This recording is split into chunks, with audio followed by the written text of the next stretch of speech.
तो जैसा कि पिछले एपिसोड में हमने देखा था, फिलहाल वो जो 3 स्कॉर्पियंस रहते हैं उन्हें मूगू अपने ट्रैप में फंसा लेता है।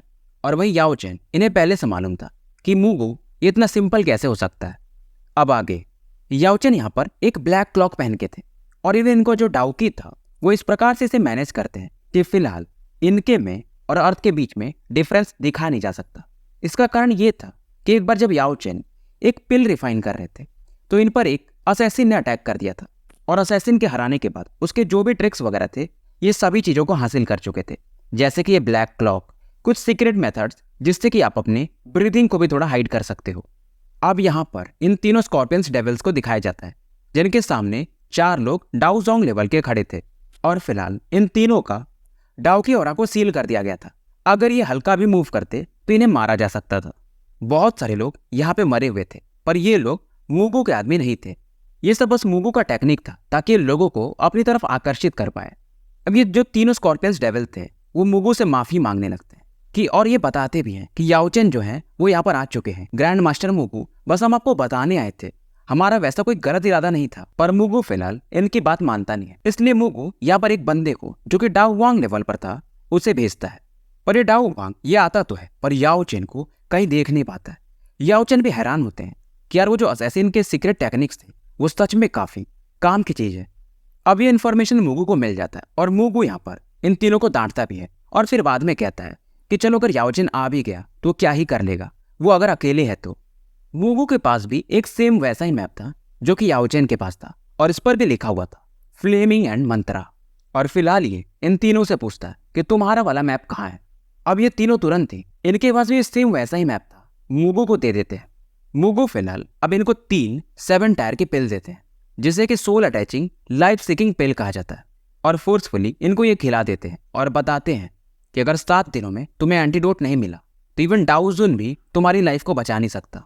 फिलहाल मूगू यहाँ पर जो 2 पत्ते थे यानी एक इनके पास और जो इन तीनों से मिला था इनको कंबाइन कर देते हैं और पता पहले से काफी बड़ा हो चुका था। याओ चेन यहाँ पर दूर से इस 3 को देख रहे थे और जितना इनको पता था यानी मूगू के हिसाब से शायद 2 पत्तों को यूज करके इनको कंबाइन करके ही इस ट्रेजर हाउस को खोला जा सकता था। मूगू यहाँ पर आगे बढ़ते हैं पर जैसे ही आगे बढ़ते हैं यहाँ का जो गेट था उसमें एक सेंसेशन होता है और 10 बेस्ट यहाँ पर बाहर निकल के आते हैं और इन सभी का पावर डाउजोंग लेवल पे था। मूगू यहाँ पर वो जो पत्ता था सामने दिखाते हैं और कहते हैं कि मैं सैक्रिफाइस ऑफर करता हूँ, कृपया मुझे फ्लेमिंग मंत्रा लेने दीजिए। और जैसे ये बात बोलते हैं स्पेस में एक बंदा प्रकट होता है पर इसका जो प्रेशर था वो सच में काफी टेरिफाइंग था। याओ चेन भी इस बंदे को देख रहे थे और फिलहाल क्योंकि डाउ टेक्निक्स यूज नहीं कर सकते थे तो बस अपने स्पिरिचुअल एनर्जी के दम पर इस प्रेशर को रजिस्ट करने की कोशिश करते हैं। और शायद ये जो भी थे ये बस उनका एक रेमिनेंट इमेज था और मे भी ये डाउडी लेवल पे रहे होंगे। याओ चेन फिर भी ये जो डाउडी फिगर थे इनके पावर को ब्लॉक कर देते हैं और वो डाउडी फिगर भी याओ चेन की तरफ देखते हैं। मूगू वगैरह को भी दिखाया जाता है। अब इनके प्रेशर के कारण फिलहाल ये लोग सप्रेस थे और इनका सर भी नीचे झुका हुआ था तो ये फिलहाल कुछ देख नहीं पाते हैं। उधर वो डाउडी फिगर अपना एक फिंगर को आगे बढ़ाते हैं और याओ चेन की तरफ एक ब्लैक सीड जैसा कुछ था और ये इसे बढ़ा देते हैं। उसके बाद ये गायब हो जाते हैं और जैसे ये गायब होते हैं बेसिकली ये गेट एंटर करने के लिए नहीं था बल्कि यहाँ पर एक स्पेशल ट्रांसपोर्टेशन वाली जगह दिखती है। पर मूगू अभी भी नहीं मानते। फिलहाल ये जो तीनों डेविल वाले थे उन्हें आगे भेजते हैं और ये तीनों उस ब्लैक होल में एंटर कर जाते हैं। पर बड़ी बात तब होती है जब ये तीनों ब्लैक होल के आर पार निकल जाते हैं। मूगू को कुछ समझ में नहीं आता है। फिर ये दिमाग लगाते हैं कहीं इसके अंदर भी जाने के लिए कोई की तो नहीं चाहिए। मूगू भी अब इसके अंदर जाते हैं।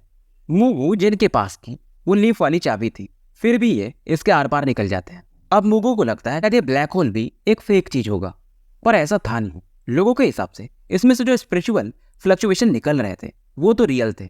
पर अचानक से इस दौरान जो सामने वो गेट था वो हिलने लगता है। गेट खुल जाता है और इसके अंदर में कई सारे चेन्स दिखते हैं जो कि डाउकी से बने हुए थे और धीरे धीरे एक एक चेन अब ये कोलैप्स करने लगते हैं। अब इनके नीचे में यानी ये चेन्स ने एक स्पेस को बांध के रखा था। अब ये स्पेस दिखना शुरू होता है और एक एंडलेस व्हाइट लाइट यहाँ पर चमकने लगती है। धीरे धीरे ये लाइट भी फेड हो जाती है और फाइनली यहाँ पर जैसे जैसे धुंध छटता है एक पिच ब्लैक कलर का पगोड़ा दिखाई देता है और ये पगोड़ा इतना खतरनाक था कि लाइट पावर को भी सील कर दे रहा था और बीच बीच में से इससे 7 कलर के फ्लेम भी बाहर निकलते थे। मूगू समझ जाता है शायद इस पगोड़ा के अंदर ही वो फ्लेम मंत्रा करके टेक्निक है जो कि डाउडी की अनराइवल्ड कल्टीवेशन टेक्निक मानी जा सकती है और इसको सप्रेस करने के लिए लाइट और डार्कनेस दोनों चाहिए होगा। बाकी जो डाउजोंग्स थे वो मूगू से पूछते हैं कि अब करना क्या है। अब क्योंकि मुगू को इस जगह के बारे में काफी इन्फॉर्मेशन था, कारण ये था कि बहुत समय पहले इसने एक टायर अल्केमिस्ट से एक इनहेरिटेंस हासिल किया था और उन्होंने इसे इस जगह के बारे में बताया था। उन्होंने भी ये ब्लैक सैक्रिफाइसल पकोड़ा अपने टाइम देखा था, पर वो कितना भी ट्राई करते हैं वो इसके अंदर एंटर नहीं कर पाए थे। और काफी रिसर्च के बाद इन्हें पता चलता है कि इस दुनिया के जो आखिरी डाउडी हुए थे टाउशे गॉड, उन्होंने ही इस चीज को यहाँ पे छोड़ा था। टाउशे गॉड को ही कभी कभी लोग फ्लेम गॉड भी कहते हैं। वो खुद में एक हेवनली फ्लेम थे और सभी को मालूम था कि अगर उन्होंने कोई इनहेरिटेंस छोड़ा है तो पक्का है कि वो हेवनली फ्लेम से रिलेटेड होगा। और लोगों का अंदाजा यही था कि अगर फ्लेम मंत्रा टाउशे गॉड ने छोड़ा है तो पक्का है कि इसके थ्रू हेवनली फ्लेम्स को बिना किसी रेस्ट्रिक्शन के निगला जा सकता है। नहीं तो लोगों को मालूम है कि एक फ्लेम से ज्यादा, इवन एक हेवनली फ्लेम को भी सबड्यू करना मरने के बराबर माना जाता है, और एक से ज्यादा ये तो असंभव था। और शायद कोई अगर इस फ्लेमिंग मंत्रा को कल्टीवेट कर पाए तो शायद वो भी टाउशे गॉड के जैसा अगला डाउडी बन सकता है। मुगू फिलहाल काफी एक्साइटेड था क्योंकि इस जगह के बारे में और इस फ्लेमिंग मंत्रा के बारे में इससे ज्यादा नॉलेज किसी के पास नहीं था। और ये इन्फॉर्मेशन ये जानबूझकर लीक नहीं करता, क्योंकि अगर ये चीज लीक हो जाता तो इवन डाउजुन डाउशैंग लेवल के भी लोग यहाँ पर पक्का आते, क्योंकि ये टेक्निक जो था डाउडी बनने के रास्ते पर ले जा सकता था। याओचेन भी जो कि यहाँ पर छिपे हुए थे ये भी काफी एक्साइटेड थे, और इस दौरान वो जो ब्लैक डेमोनिक कल्ड्रन था उसको भी ये देख रहे थे, मानो उसके अंदर से बीच निकलने को तो कभी भी तैयार हूं। क्योंकि याओचेन को ऐसा भी लगता है अगर ये लगातार उस चीज की तरफ देखेंगे, यानी वो जो डेमोनिक कॉल्ड्रन है, तो शायद ये इनका सोल भी एक डार्क बीस्ट में ट्रांसफॉर्म हो जाए। याओचेन इस दौरान सोचते हैं कि अगर वहां पर अगर एक हेवनली फ्लेम का सीड हो तो मे बी अगर ये उसे लेकर जाए याओ क्लैन में तो शायद इतना काफी होगा अपने माता और पिता का नाम क्लैन मोन्यूमेंट पर लिखने के लिए। हालांकि याओचेन को ज्वाइन करना अब ये चाहते भी नहीं थे। फिलहाल इनके लिए फॉलिंग स्टार पवेलियन और फेंगजियान इनके फैमिली की तरह थे। मुगू इधर आगे बढ़ते हैं, अपने पत्ते को हवा की तरफ उछालते हैं। कॉल्ड्रन में से एक लाइटनिंग पावर निकलता है और अचानक से मुगू यहाँ से गायब हो जाते हैं। स्कॉर्पियन डेविल्स इनका चेहरा बगली हो चुका था। इन्हें मालूम था कि बिना उस की के यानी लीफ की मदद के कोई भी इसके अंदर एंटर नहीं कर सकता। अभी जो तीनों स्कॉर्पियन डेविल्स थे इनको भी कुछ सीक्रेट्स यहाँ के बारे में पता था। इनके भी कोई सीनियर यहाँ पर एंटर किए थे और यहाँ के किसी ट्रेजर की वजह से जब वो एंटर किए थे तो डाउजोंग क्लास में थे, पर उस ट्रेजर की वजह से वो डाउजुन क्लास में पहुंच गए थे। पर फिलहाल ये लोग अब तो एंटर कर ही नहीं सकते थे। और तभी इसी दौरान एक लाइट फिर से चमकती है और याओचेन को हिट करती है। याओचेन कितना भी कोशिश करते हैं इसे अवॉइड नहीं कर पाते हैं और पलक झपकते ये भी पगोड़ा के अंदर एंटर कर चुके थे। तीनों डेविल्स तो जानते थे कि ये पक्का याओचेन थे, क्योंकि उनके पास भी एक लीफ था। अब मुगू के साथ के जो लोग थे वो काफी गुस्सा होते हैं। अब ये लोग यानी तीनों डेविल्स बताते हैं कि हमने तो पहले ही बोला था कि याओचेन यहाँ पर है, पर आप लोग मेरी बात माने नहीं, क्योंकि इन सभी को मालूम था कि बैटल स्ट्रेंथ के मामले में याओचेन का पावर डाउजोंग के पीक पर है और वहीं मुगू ये डाउजोंग 8 स्टार पे है। और फिलहाल इनके हेल्पर्स ये भी अंदर एंटर नहीं कर सकते थे। फिलहाल यहाँ पर याओचेन को दिखाया जाता है।